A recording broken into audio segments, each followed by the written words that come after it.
Well, ladies and gentlemen, good morning. Good morning. When was the last time we were in Revelation? That's been a while, hasn't it? I have to go back to the files there and take a look. And just as a reminder, if anyone is ever missing a week, we do record these, and JB does a nice job. So, again, thank you to him for doing that. I do appreciate that. Last week, we had talked about different levels of reward or punishment in heaven or hell. And the problem we came into was the lack of detail. There wasn't just a lot of stuff written on it, and so as a result, we had to speculate a lot. Well, in Revelation, we're back to having lots of detail. So if you read through Revelation 4 and 5, you probably realize already that we've got all the detail we could want. And so the question for this week is, what does it all mean? What does it all mean? Well, let's go ahead and get started and turn to chapter 4 in the book of Revelation. At this point in time, the church has been raptured. We're going to see that in verse 1 here as we're reading. And this is the point in time where the tribulation's getting ready to begin. It won't actually start until chapter 6. Chapters 4 and 5 are preliminary to that. And you're getting a peek into God setting the stage in heaven, what kind of things are going on right before the start of the tribulation. But again, this is in heaven. And then in chapter 6, when the Lamb starts to break the seals, we'll see what effects there are on the earth below. So, would someone please read for us in Revelation chapter 4, the first 3 verses. After this I looked, and there before me was a door standing open in heaven, and the voice I had first heard speaking to me like a trumpet said, "Come up here, and I will show you what must take place after this." At once I was in the Spirit, and there before me was a throne in heaven with someone sitting on it, and the one who sat there had the appearance of jasper and ruby, a rainbow that shone like an emerald encircled the throne. Yeah, okay, so the symbolism, we just started chapter 4, and already the symbolism is back here. Questions? What questions do we have there?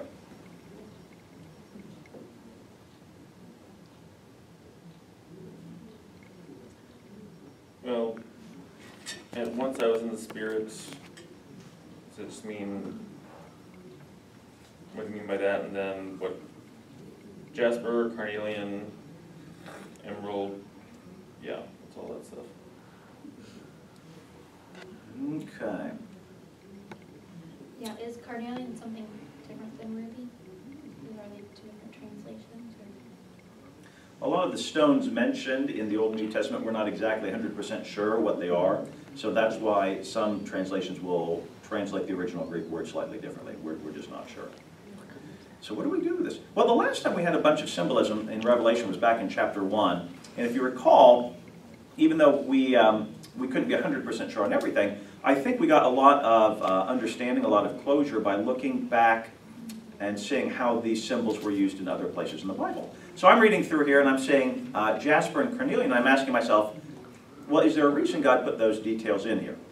Why is it jasper and carnelian, or ruby, or whatever your translation has? Is that significant, or is it just detail for the sake of detail? So I went rummaging around to see if I could find, is there any other place in the Bible where jasper and carnelian stones are mentioned, and would that be relevant? And would you know, I found something in Exodus 28. So put your finger back in Revelation. We'll be back here in a second, but let's flip over to Exodus 28.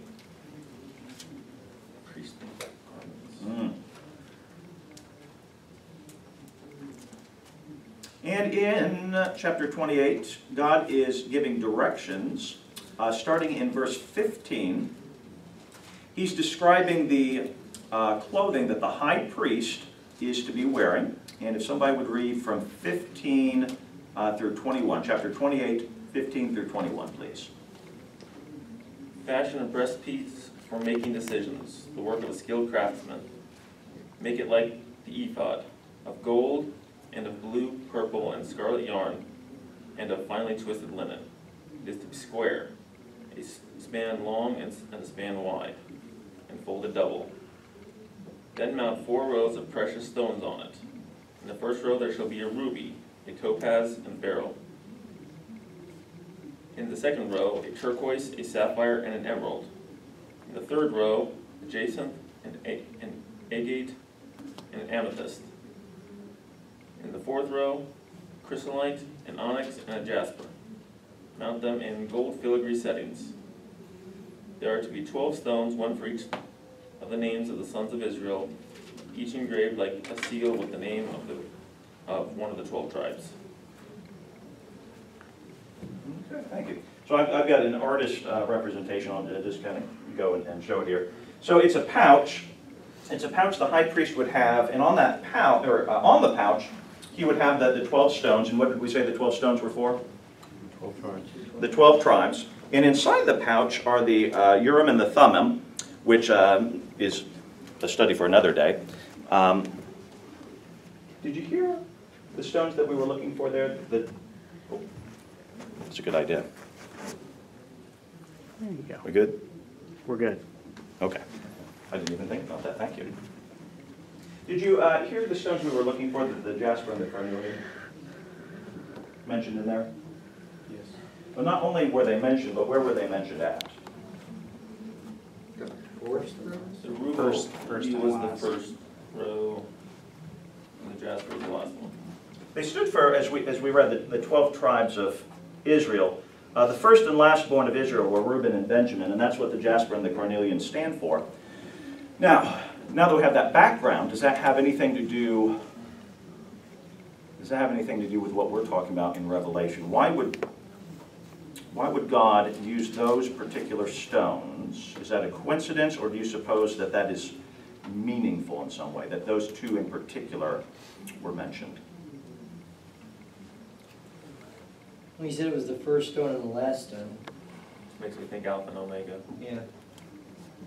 The first and the last, the beginning and the end.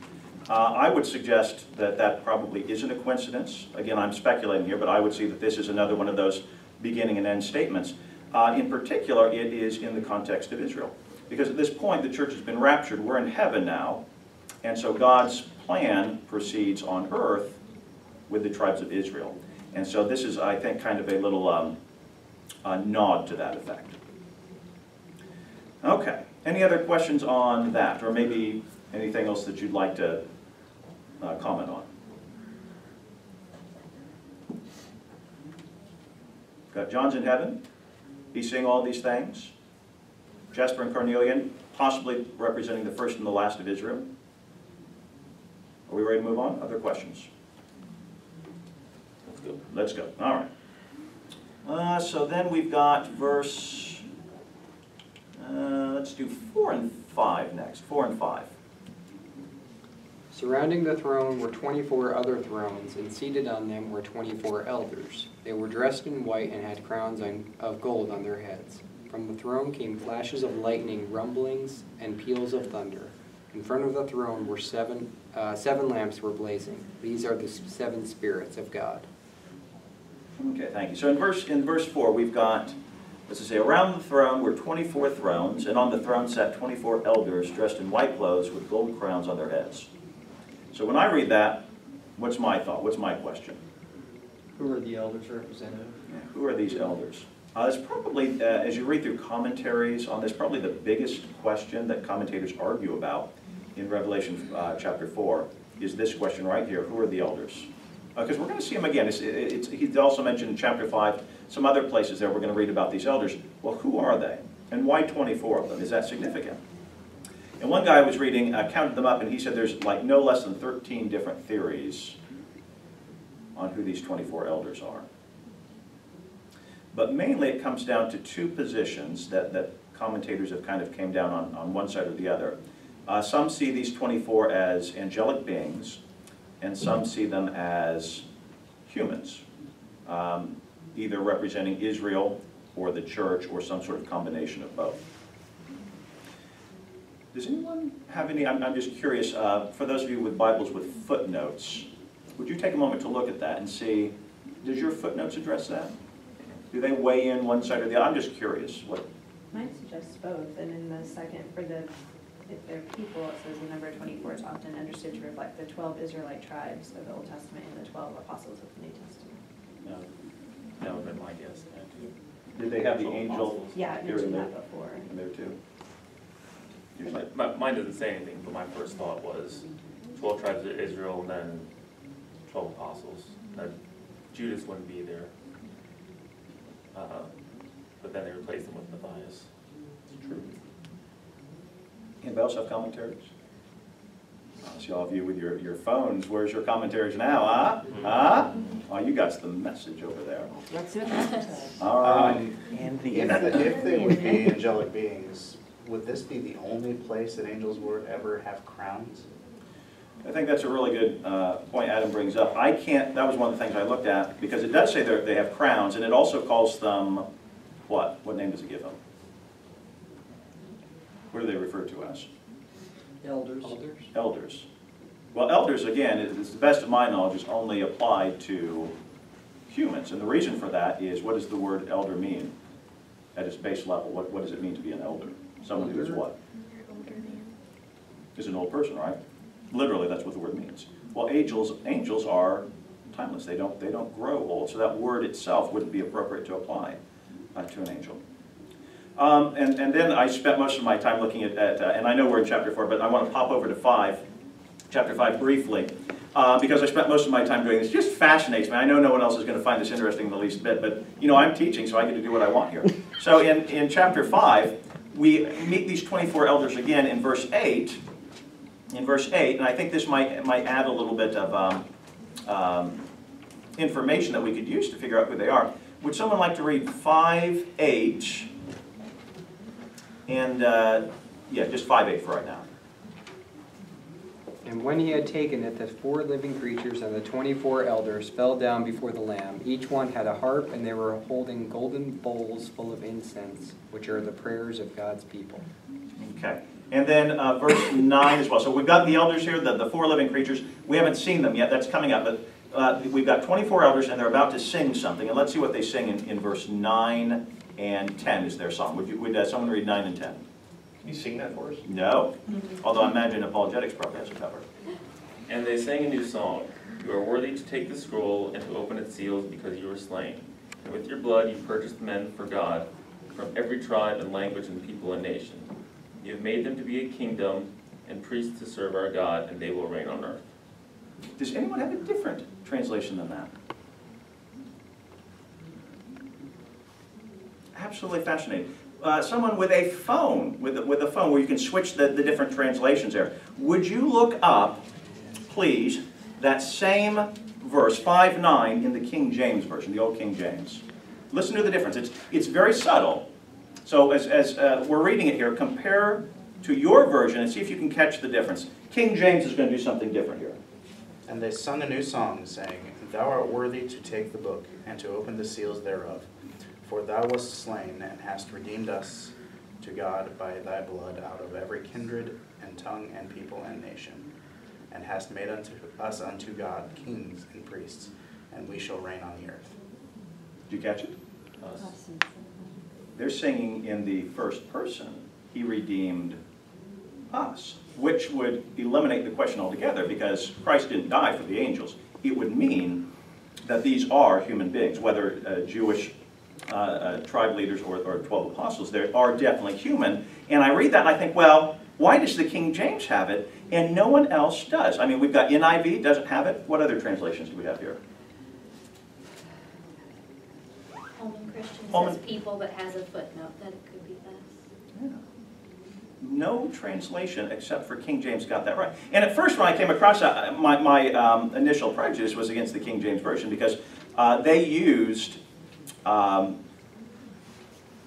they didn't have the wealth of manuscripts that we do today. And in particular, my understanding is that the translation that they were using when they were writing the book of Revelation was based on just a single manuscript of Revelation. So I thought, well, they screwed up, and it's been fixed now, that word us is not supposed to be in there. That's why the NIV doesn't have it. That's why Holman Christian doesn't have it. That's why even the Message doesn't have it.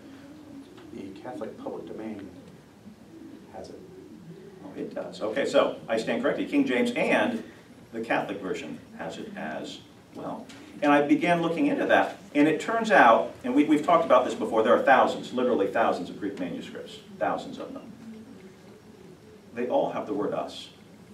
Every single one of them has that word, except one. And every major Bible that we read ignores all those thousands of manuscripts and goes with the one single exception. Why?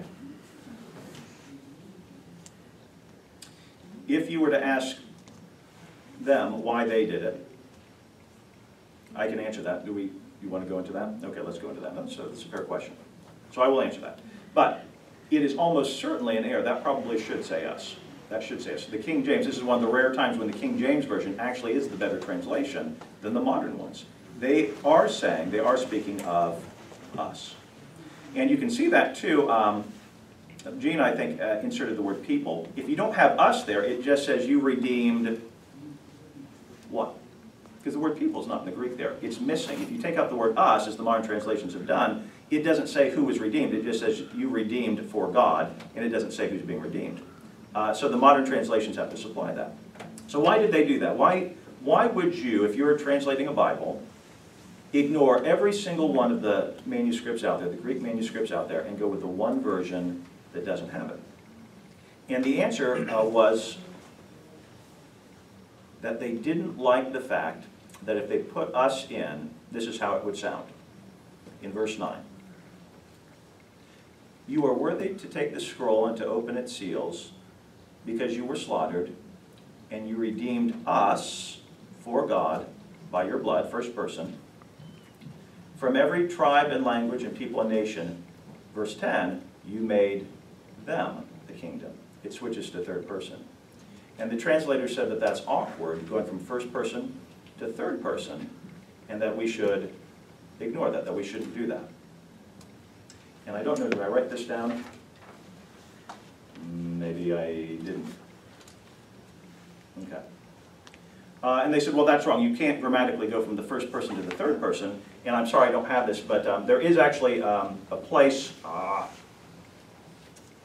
sorry, I should have had that. Should have had that down. I didn't. There is a place back in Exodus where Moses is singing with the people of Israel, and he does the same thing. He switches from first person to third person. And I don't know if they were unaware of that. I wasn't aware of that. But it just goes to show how even really intelligent people can make mistakes, and our Bibles today have been influenced by that. That's almost certainly an error, and it's in every major translation except for the King James, and now apparently the Catholic public domain as well has it. But that should say World us. English as well. And you've got which one? World English has it also. World English, okay. All right, so there you go. And it's important to remember here, too, that I think, Dan, you would agree with this technical understanding, it can add value, and it's very interesting to me, and I think it's good history. At the same time, that would not change the way that we live our lives for Jesus Christ, because he's talking about the future there, and looking into the future doesn't change how we live here and now today, this particular, whether it's us or them. Would you agree? Yeah. I said it was, no one else would be interested in me. I just find that fascinating. It's fascinating to me that... Anybody else fascinated by that? I'm fascinated by it. That there's only, literally, we're reading a Bible, and it's based off of one single manuscript. All the other thousands ignored for one manuscript, right or wrong, and it's a little glimpse behind the scenes that no one else gets to see. You wouldn't know that. There's no way of knowing that, but it's true. One manuscript alone is the basis for our modern translations for that verse. It's just fascinating to me, the power that has. Okay, anyway. Well, even if the modern translation stands, as Adam mentioned, there are other good reasons to suspect these are humans. They have crowns. Angels don't have crowns. They're elders. That's an inappropriate word to use for angels. So while we can't be dogmatic here, I think it's relatively safe to assume that these are people, these 24 people. Why are there 24?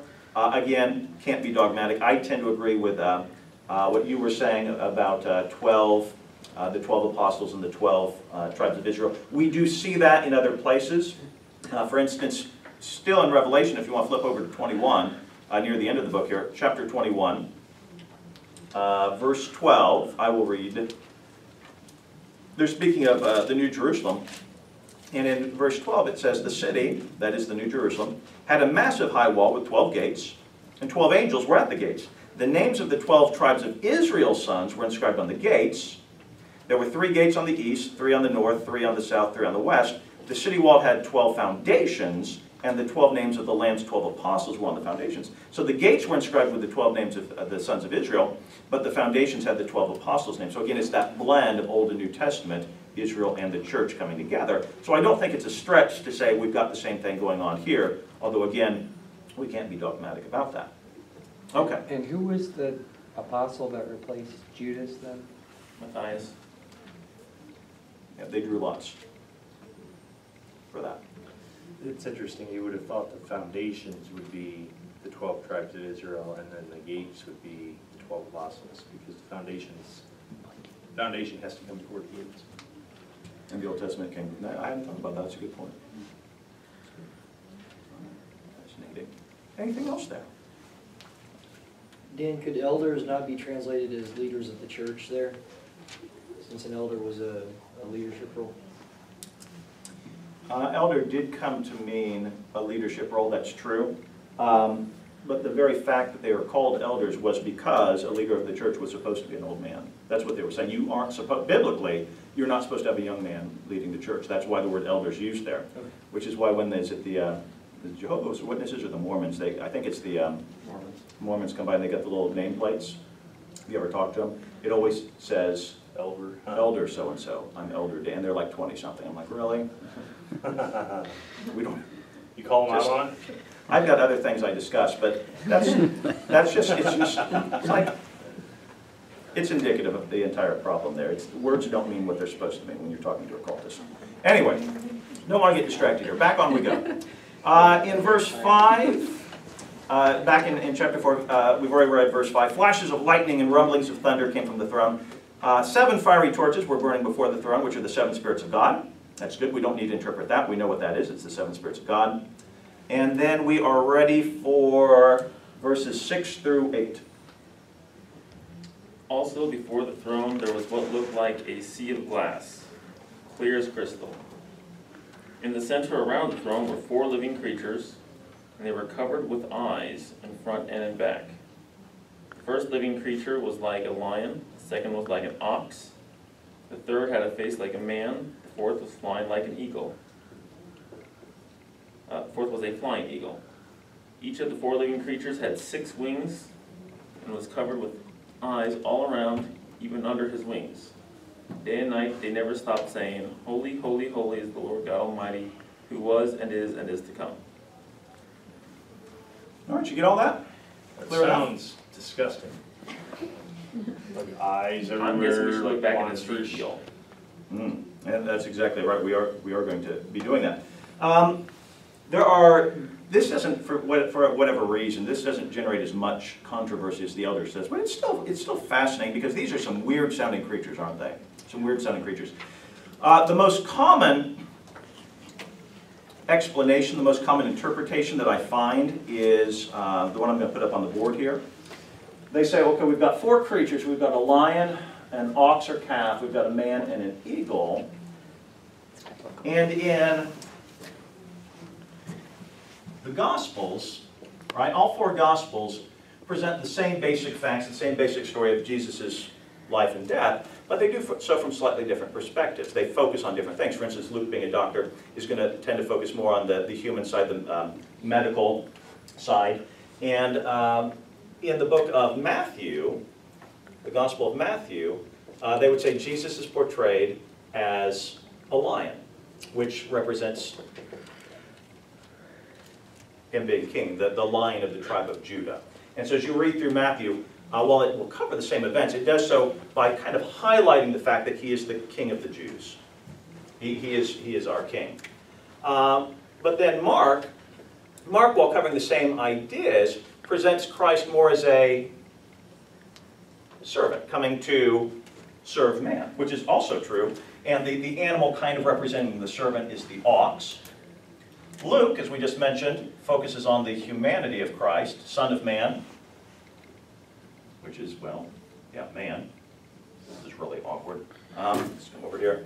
And then John portrays Jesus as God. In the beginning was the Word, and the Word was with God, and the Word was God, and is represented by a flying eagle. That's a very common interpretation. So they would say that these 4 creatures that we're reading about represent the 4 different emphases that Jesus is portrayed in the Gospels. I have a problem with that, though. Anyone else? When he wrote Revelation, the Gospel, as we know them today. Well, they've been written by them. They've been written by them. There's something else that bothers me about, I mean, and I agree that this idea is true. I'm not disagreeing with this. I think John does focus on Jesus as being deity and Matthew as king and all that stuff. I don't disagree with that. I don't think it fits here. But there are 4 separate creatures and all 4 represent Christ? Is that what you're saying? Because they're creatures. If this had been a description, if it had said, and I saw Christ, and he had these 4 aspects, then I could see the connection. But what does a created being, how are you connecting a created being, or 4 created beings, who are not God, with the different ways that we emphasize Christ's role on earth? You see, there's a disconnect. There's Well, no, those creatures are worshiping God. but they don't represent God. Creatures Well, don't. they don't represent him. Doesn't some of nature and the creation reflect the Creator? I would agree. I would agree with that.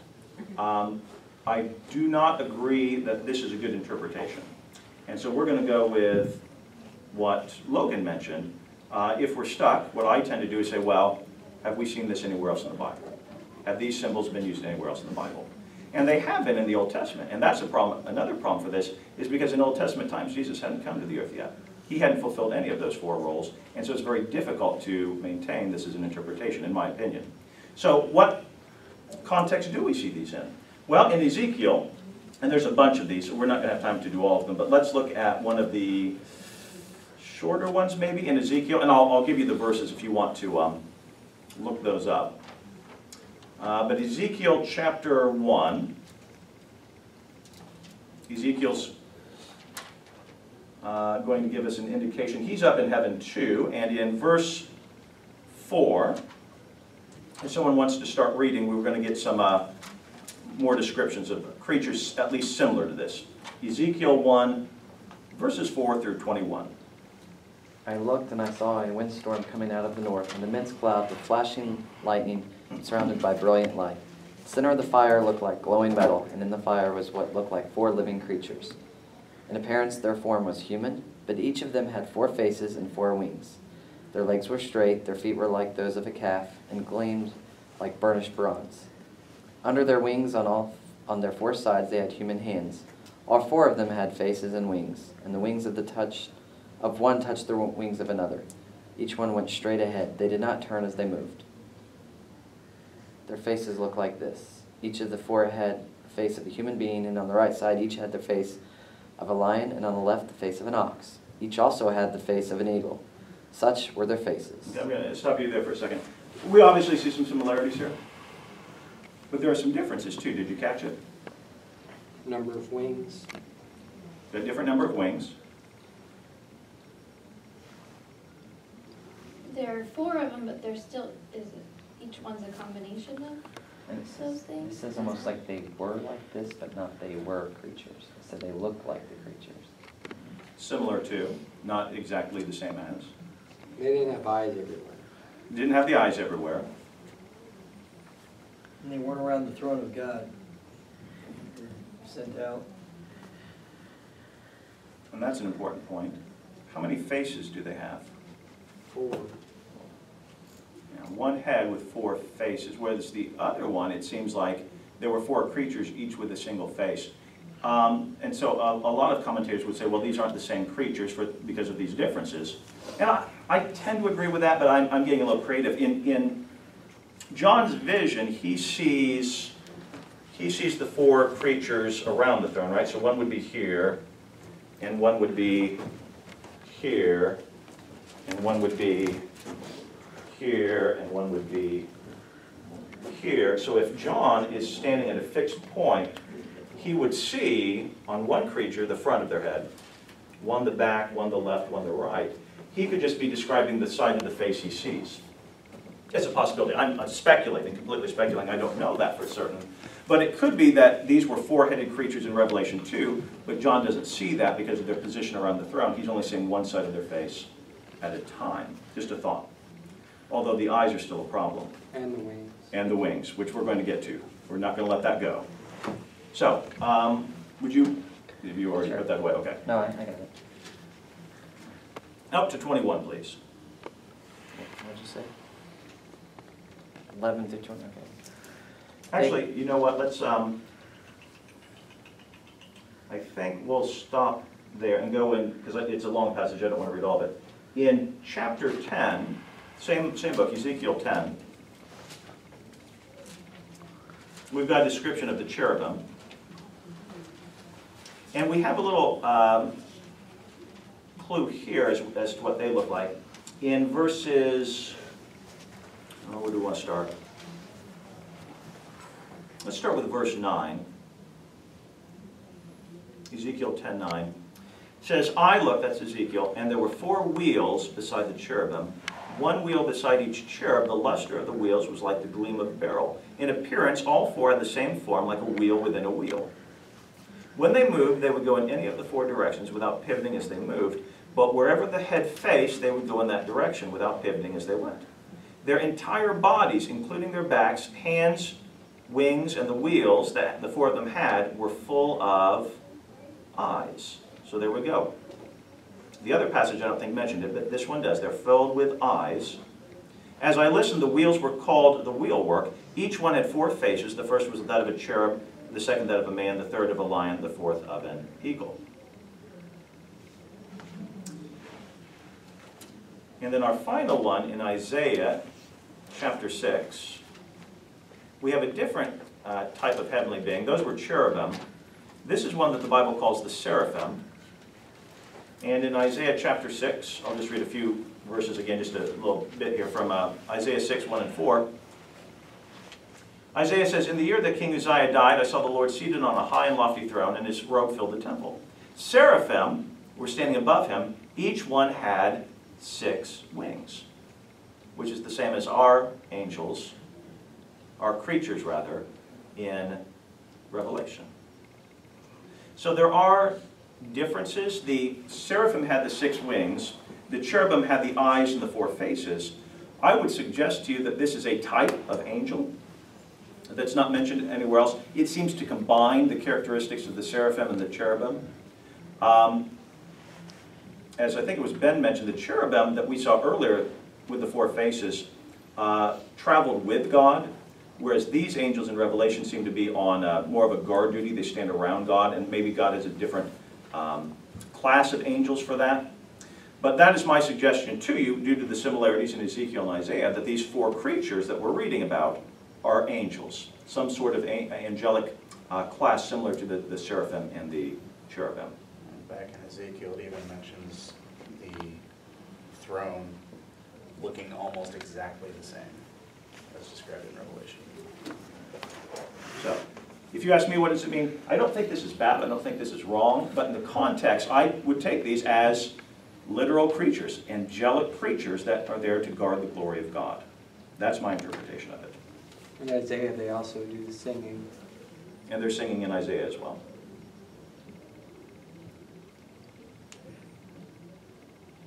Awesome. Okay. Oh, go ahead, yes. I'm a math kind of guy, so I mean, would each wing represent one of the elders? Because there's 6 wings, 4 ant creatures, it'd be 24. It certainly could be symbolic. I left something out in Isaiah. Can I get back there? Quick way, buddy. Okay. In Isaiah chapter 6, where we were reading about the 6 wings, in verse 2, it says, each one had 6 wings, and I stopped reading there. It goes on to say, with 2 he covered his face, right? So because the glory of God would be blinding. With 2 he covered his feet, humility, and with 2 he flew. So while the 6 wings could be symbolic of like you were saying, on this verse it appears that at the very least it's also functional. There's a function that each of those pairs of wings is serving as well. Okay. Fun. What else do we want to talk about there? Questions, comments, theories? There's so much to go over. Why does it say a flying eagle? And they all have wings. Why point out that it's a flying and eagle's flying? Why point out? I don't know, I missed that. That's a good question. I don't know. Any thoughts on that? Is that just a translation thing? Oh, that's a good question. What verse was that in, Gina? Let's see, that's in verse 7. In the NIV and the Holman. I think it was the flying eagle. Like a flying eagle. Okay, well, my guess is it probably is a literal translation. I will double check that, but. Well, It just stuck out as redundant to me, so I wonder why it was. Well, no, that's, Just as Moses' wings are outstretched, like it. And the others are, you think?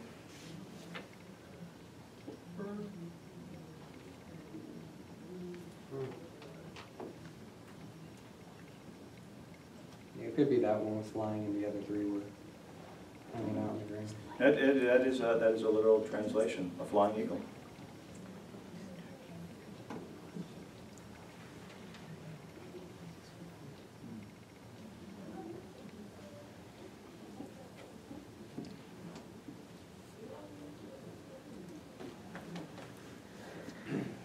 Any others?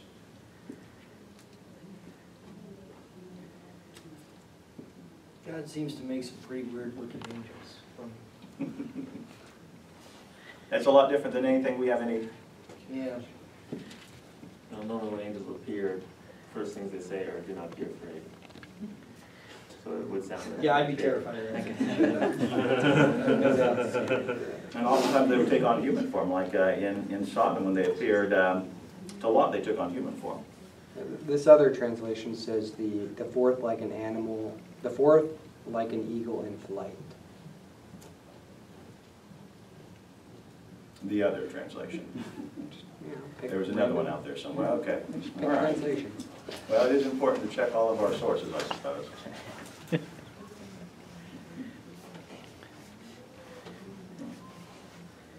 And Dan, these are different than the four beasts that Daniel saw. And when I first read about these four, I thought it might have been the same that Daniel saw, but it,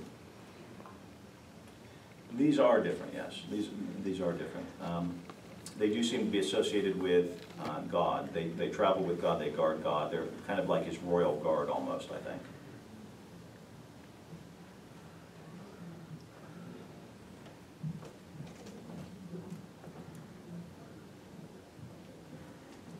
All right. You ready to read something else that no one else is going to find interesting either? In verse 8, so we got these four living creatures, and they have a song too. They're going to sing something.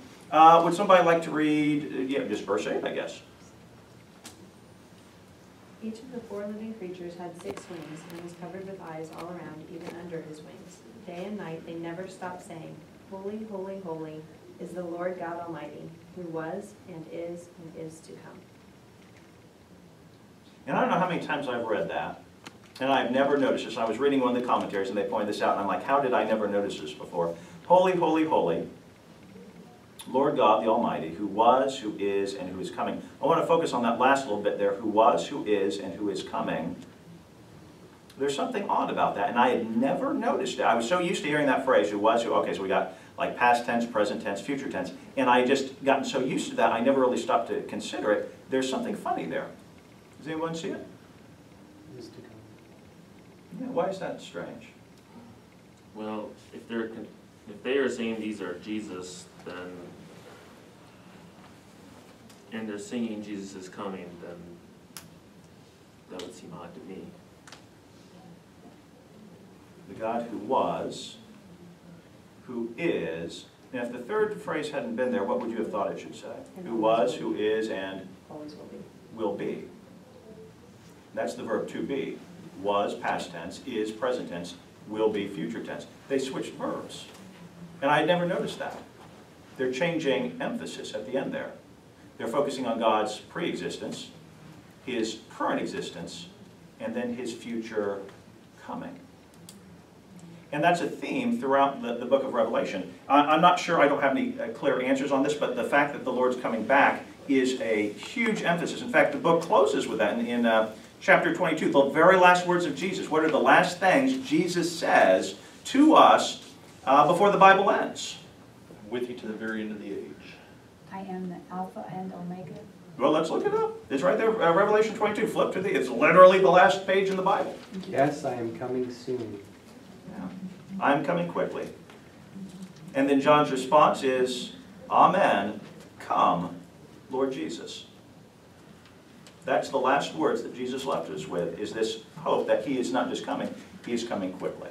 And that had been reflected throughout with his saying, the one who was, who is, and who's coming. It's in chapter 1. He begins the book of Revelation by saying that. He ends the book of Revelation by pointing out that he's coming quickly. And I don't know that there's anything like super deep, I couldn't come up with anything, but it just struck me as how many times have I read that and I had never made that connection before. And I thought, well, maybe there's some others that hadn't connected that either. So I just wanted to point that out.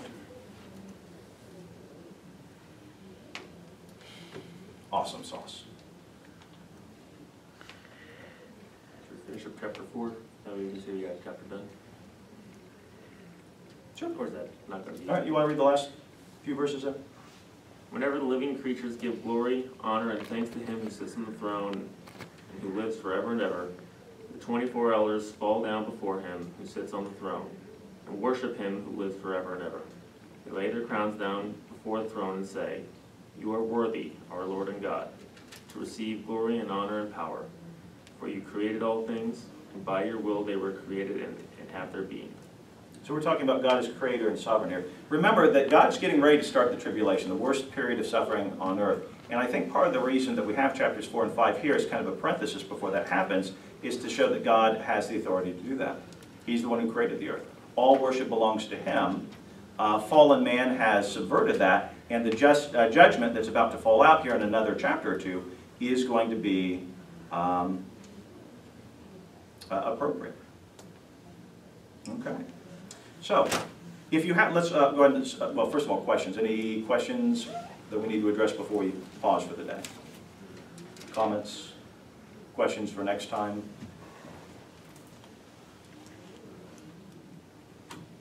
It just seems like a weird scene of them doing this over and over and over. I think it's cool too, with the, even though you said you believe that these are actual creatures, I don't disagree with that, but that in the thought that they can be a reflection of God, that they're mentioned before the gospel, but the word has always been. That God's word was in the beginning. And so it's just the timelessness of all of it. Absolutely. But if you haven't read chapter 5 yet, would you do that? And it's fairly short. I'm going to try to also do chapter 6. Chapter 6 is when when Christ actually starts breaking the seals and the actual judgments begin to fall on the earth. So let's do 5 and 6 for next week, if you would please. I think that's a good place to stop right there. Would anyone like to close us in prayer?